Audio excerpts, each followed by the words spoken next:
Oh meurt! Moi qui pensais tenir un concept. Et bienvenue pour une nouvelle vidéo. Aujourd'hui, to be or not to be historien. Autrement dit, je vous propose de nous demander à quoi sert l'histoire et ce qu'elle peut nous apprendre au quotidien. Première étape, définition.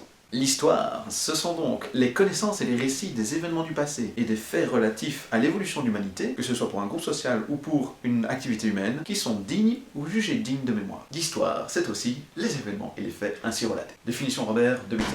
Merci Robert. Passons maintenant dans le vif du sujet. À quoi sert l'histoire? À rien? Mauvaise réponse. Mais merci d'avoir participé. L'histoire, c'est donc la connaissance et les récits des événements du passé, des faits relatifs à l'évolution de l'humanité, qui sont dignes ou jugés dignes de mémoire. Le mot que je souligne ici, c'est digne. Si on gratte et qu'on retient le domaine le plus primordial dans lequel il est digne de retenir quelque chose, c'est la nourriture. Retenir ce qui est bon à manger de ce qui est mortel, vous serez d'accord avec moi, pour dire que c'est digne de mémoire. On fait donc tous de l'histoire.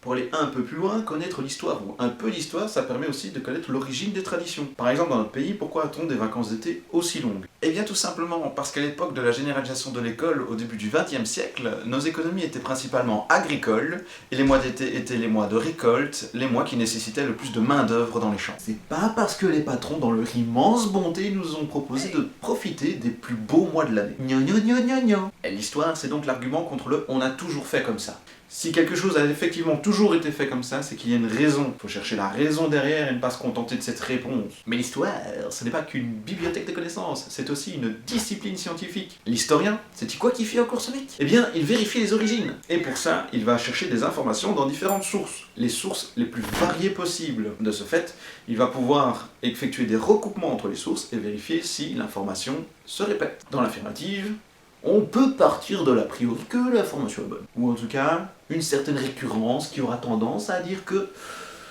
il y a un soupçon de vérité. Sauf qu'une source, pour pouvoir l'utiliser, il faut vérifier sa pertinence. La pertinence des sources s'évalue selon plusieurs critères, notamment la proximité par rapport aux faits, que ce soit temporel ou géographique. Par exemple, une personne qui aura vécu les faits sera préférée à une personne qui relate les récits 200 ans après les faits. Dans le même état d'esprit, au niveau géographique, quelqu'un qui vit dans le pays dans lequel s'est déroulé le fait sera préféré à quelqu'un qui vit sur un autre continent. La neutralité de la source a aussi son importance. Si le récit que nous avons est le récit d'un roi qui vient de neutraliser son rival, il y a des chances qu'il enjolive la chose, et donc que ce soit moins pertinent. Il faut donc préférer une source qui est en dehors des enjeux. Une fois que les sources sont pertinentes, que les informations sont croisées, qu'elles se répètent, on peut en déduire une théorie. Mais cette théorie n'est valide que jusqu'à preuve du contraire. Autrement dit, elle n'est pas vraie, elle est juste admise comme étant la plus probable. J'insiste sur deux choses à propos de ce processus. 1.